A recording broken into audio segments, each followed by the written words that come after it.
नमस्कार, मैं हूं स्नेहा और आप देख रहे हैं दी एज। फटाफट खबरों में आपका स्वागत है। पूरे दिन देश और दुनिया में जो बड़ी घटनाएं घटी, चाहे वो राजनीति की हो, नीतियों की हो, अर्थव्यवस्था या फिर आम जनजीवन से जुड़ी, सड़क से संसद और भारत से लेकर दुनिया तक की सबसे इम्पोर्टेंट खबरें पेश होंगी हमारी खास रिपोर्ट के साथ। तो चलिए शुरू करते हैं आज के समाचार। केंद्र की मोदी सरकार ने केंद्रीय कर्मचारियों और पेंशन भोगियों को दिवाली से पहले बड़ा तोहफा दिया है। केंद्रीय मंत्रिमंडल ने कर्मचारियों की 3% महंगाई भत्ते की मंजूरी दी। अब कुल डीए बढ़कर 55 से 58% हो गया है। इस निर्णय से लगभग 1.15 करोड़ केंद्रीय सरकारी कर्मचारियों और पेंशन भोगियों को फायदा होगा। डीए में 3% की बढ़त से सरकार पर सालाना 10,084 करोड़ का बोझ बढ़ेगा। गौरतलब है कि महंगाई और डीआर वेतन और पेंशन के बेहद अहम हिस्से हैं। चूंकि सरकार साल में 2 बार जनवरी और जुलाई में इन भत्तों में संशोधन करती है, इसलिए ये सरकारी कर्मचारी जुलाई से ही बेसब्री से इसका इंतजार कर रहे थे। अब जाकर सरकार ने दिवाली से कुछ दिन पहले ही इसका तोहफा दिया है। केंद्रीय मंत्रिमंडल ने 57 नए केंद्रीय विद्यालय खोलने के लिए बुधवार को मंजूरी दी। केंद्रीय मंत्री अश्विनी वैष्णव ने ये जानकारी दी। उन्होंने बताया कि इन 57 नए केंद्रीय विद्यालयों में से 7 केंद्रीय गृह मंत्रालय द्वारा और शेष राज्य सरकारों द्वारा प्रायोजित किए जाएंगे।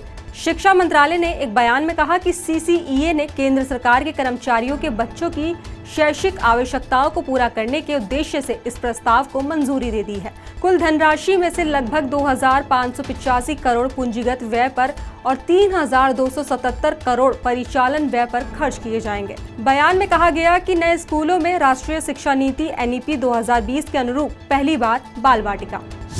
भारतीय रिजर्व बैंक ने वित्तीय वर्ष 2025 और 26 के लिए भारत की जीडीपी वृद्धि का अनुमान 6.5% से बढ़ाकर 6.8% कर दिया है। आरबीआई गवर्नर संजय मल्होत्रा ने बताया कि वैश्विक व्यापार और टैरिफ से जुड़ी अनिश्चितताओं के बावजूद घरेलू अर्थव्यवस्था मजबूत बनी हुई है। आरबीआई ने रेपो रेट 5.5% पर स्थिर रखा है और मौद्रिक नीति में न्यूट्रल रुख अपनाया है।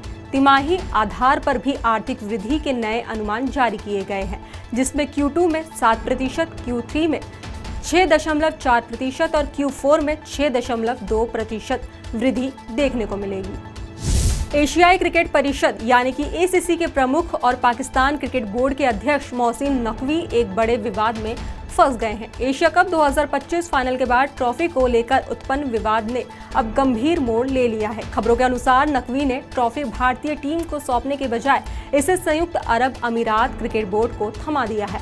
इससे न सिर्फ भारतीय क्रिकेट बोर्ड नाराज है, बल्कि अब वो नकवी के महाभियोग की तैयारी भी कर रहा है। BCCI का आरोप है कि नकवी ने आचरण और प्रोटोकॉल का उल्लंघन किया है, जिससे एशियाई क्रिकेट परिषद और अंतर्राष्ट्रीय क्रिकेट परिषद दोनों की साख को गहरी चोट पहुंची है। इस बीच ट्रॉफी UAE बोर्ड के पास है, लेकिन अभी ये स्पष्ट नहीं है कि इसे भारतीय टीम को कब और कैसे सौंपा जाएगा। राष्ट्रपति द्रौपदी मुर्मू ने मंगलवार शाम को CDS समेत तीनों सेनाओं के प्रमुखों से मुलाकात की। राष्ट्रपति भवन में हुई इस खास मुलाकात में Chief of Defence Staff General Anil Chauhan, थल सेना अध्यक्ष जनरल उपेंद्र द्विवेदी, वायुसेना प्रमुख Air Chief Marshal AP Singh और नौसेना प्रमुख एडमिरल दिनेश के त्रिपाठक शामिल हुए। बीती रात सेना के सर्वोच्च अफसरों का राष्ट्रपति आवास में आकर उनसे मिलना कुछ अहम जानकारी दे रहा है। राष्ट्रपति सचिवालय में इस मुलाकात की तस्वीरें भी जारी की है। फिलहाल इस मुलाकात में हुई चर्चा पर विस्तृत जानकारी आना बाकी है। उत्तराखंड अधीनस्थ सेवा चयन आयोग ने सभी आगामी भर्ती परीक्षाओं को समय पर आयोजित करने का फैसला किया है। UK SSSC के अध्यक्ष मार्टोलिया ने स्पष्ट किया है कि कोविड-19 या अन्य कारणों से परीक्षा कार्यक्रम में कोई बदलाव नहीं होगा। आयोग ने ग्रुप C के विभिन्न पदों के लिए विज्ञापन जारी किया है और परीक्षाएं नवंबर 2025 से शुरू होंगी। वन दरोगा, सहायक अध्यापक, सहायक लेखाकार समेत कुल 14 भर्तियों की परीक्षाएं नियत तिथियों पर होंगी। अभ्यर्थियों से कहा गया है कि वे अपनी तैयारी जारी रखें और परीक्षाओं की आधिकारिक जानकारी आयोग की वेबसाइट पर देखें। All India Muslim personal law board ने 3 अक्टूबर को वक्फ संशोधन कानून के विरोध में बुलाए गए भारत बंद को स्थगित कर दिया है। बोर्ड ने इस निर्णय के पीछे देश के कई राज्यों में त्योहारों का समापन होना बताया है। AIMPLB ने कहा कि नई तारीख जल्द ही घोषित की जाएगी। AIMPLB के अनुसार कुछ राज्यों में 3 अक्टूबर को धार्मिक त्योहारों का आयोजन है। इस स्थिति को देखते हुए बोर्ड के पदाधिकारियों की आपात बैठक बुलाई गई। बोर्ड ने स्पष्ट किया है कि भारत बंद स्थगित करने का ये फैसला केवल तारीख के कारण लिया गया है और आंदोलन की प्रतिबद्धता जारी रहेगी। लद्दाख के लेह जिले में जनजीवन धीरे धीरे सामान्य हो रहा है। ऐसे में प्रशासन ने लोगों को खाने पीने और सब्जियों सहित जरूरी सामान खरीदने के लिए सुबह 10 बजे से शाम 5 बजे तक कर्फ्यू में 7 घंटे की ढील देने का आदेश दिया है। हालांकि कानून व्यवस्था बनाए रखने के लिए लद्दाख पुलिस, सीआरपीएफ और आईटीबीपी को लेह के मुख्य शहर समेत कई इलाकों में बड़ी संख्या में तैनात किया गया है। अधिकारियों ने बताया कि पिछले 24 घंटों के दौरान स्थिति शांतिपूर्ण रही और किसी अप्रिय घटना की सूचना नहीं मिली, जबकि लेह शहर में मोबाइल इंटरनेट सेवाएं अभी भी निलंबित है। कारगिल समेत लद्दाख के अन्य प्रमुख हिस्सों में 5 या फिर उससे ज्यादा लोगों को इकट्ठा होने पर प्रतिबंध लगाने वाली नीति अभी भी लागू है। झारखंड हाईकोर्ट ने कहा कि किसी राष्ट्रीय राजनीतिक दल की राज्य इकाई के अध्यक्ष द्वारा ये विश्वास व्यक्त करने वाला राजनीतिक बयान की उस पार्टी राज्य सरकार में सरकार बनाएगी कानून द्वारा स्थापित सरकार के विरुद्ध असंतोष भड़काने के समान नहीं माना जा सकता। अदालत ने कहा कि ऐसा बयान सामान्य राजनीतिक विमर्श का हिस्सा है और भारतीय दंड संहिता की धारा 124A, 504 या फिर 506 के तहत अपराधों के लिए आवश्यक सीमा को पूरा नहीं करते। जस्टिस अनिल कुमार चौधरी झारखंड बीजेपी अध्यक्ष के खिलाफ दर्ज एफआईआर रद्द करने की मांग वाली याचिका पर सुनवाई कर रहे थे। एफआईआर में आरोप लगाया गया कि एक प्रेस कॉन्फ्रेंस में याचिकाकर्ता ने घोषणा की कि राज्य में 2 महीने के भीतर बीजेपी की सरकार बनेगी और वर्तमान सरकार को बने रहने नहीं दिया जाएगा, जिसे लोकतंत्र की हत्या बताया गया और इसे आपराधिक साजिश और राजद्रोह के रूप में माना गया।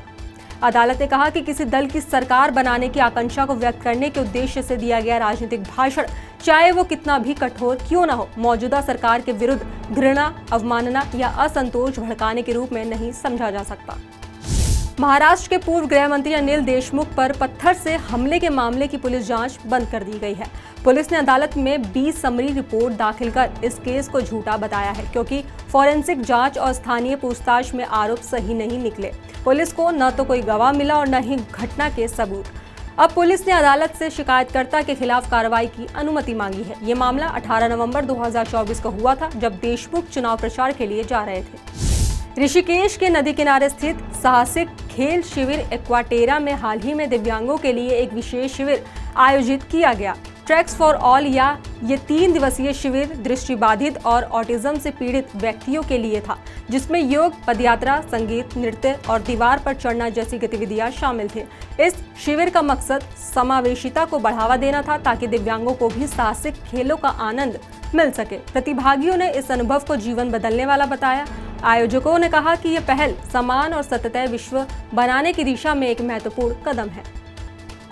ओडिशा के कई जिलों में भारी बारिश के खतरे के चलते अलर्ट जारी किया गया है। मौसम विभाग ने बंगाल की खाड़ी में कम दबाव के कारण तेज बारिश की संभावना जताई है। बारिश के चलते बाढ़ और जलभराव का खतरा बना हुआ है, इसलिए स्थानीय प्रशासन ने बचाव और राहत कार्यों को सक्रिय कर दिया है। नागरिकों से भी सतर्क रहने और आवश्यक सावधानी बरतने की अपील की गई है। आगामी 2 से 3 दिनों में भारी बारिश की संभावना बनी हुई है। टाटा सन्स के आईपीओ जमा करने की समय सीमा 30 सितंबर 2025 को खत्म हो गई, लेकिन रिजर्व बैंक ऑफ इंडिया ने स्पष्ट किया है कि जब तक कंपनी का रजिस्ट्रेशन रद्द नहीं होता तब तक वो व्यवसाय कर सकती है। टाटा सन्स ने मार्च 2024 में अपने घटक निवेश कंपनी रूप में अपना रजिस्ट्रेशन वापस लेने के लिए आरबीआई से अनुमति मांगी थी, ताकि सूचीबद्धता की अनिवार्यता से बचा जा सके। आरबीआई अभी इस आवेदन पर विचार कर रहा है। कंपनी के पास फिलहाल लंबी अवधि में भारी निवेश, कैपिटल की प्रतिबद्धताएं और समूह कंपनियों में हिस्सेदारी है, जिससे तुरंत सूचीबद्ध होना चुनौतीपूर्ण है। शापूरजी पल्लोनजी समूह, जो टाटा सन्स में 18.37% हिस्सेदारी रखता है, उसके लिए सूचीबद्धता के तरलता और व्यावसायिक स्थिरता दोनों मिल सकती है। अक्टूबर 2025 को सेंसेक्स और निफ्टी ने शानदार बढ़त दिखाई है। आरबीआई की मौद्रिक नीति समिति ने रेपो रेट 5.5% पर स्थिर रखी, जिससे बाजार में सकारात्मक माहौल बना। बाजार खुलते ही सेंसेक्स 700 से ज्यादा अंक चढ़कर 80,954 के स्तर तक पहुंच गया और निफ्टी भी 24,779 अंक के पार चला गया। निवेशकों ने 8 दिन की गिरावट के बाद खरीदारी दिखाई, जिससे बाजार में खुशी का माहौल है। टाटा मोटर्स, रिलायंस और सन फार्मा जैसी कंपनियों के शेयरों में सबसे ज्यादा तेजी देखने को मिली है। आज भारत में सोने की कीमतों में बढ़ोतरी देखी गई है। इस उछाल के पीछे प्रमुख वजह है त्योहारों के चलते बढ़ती मांग, वैश्विक अनिश्चितता और डॉलर की कमजोरी। 22 कैरेट सुनहरे के दाम भारत भर में लगभग 10,805 से 10,875 प्रति ग्राम के बीच है।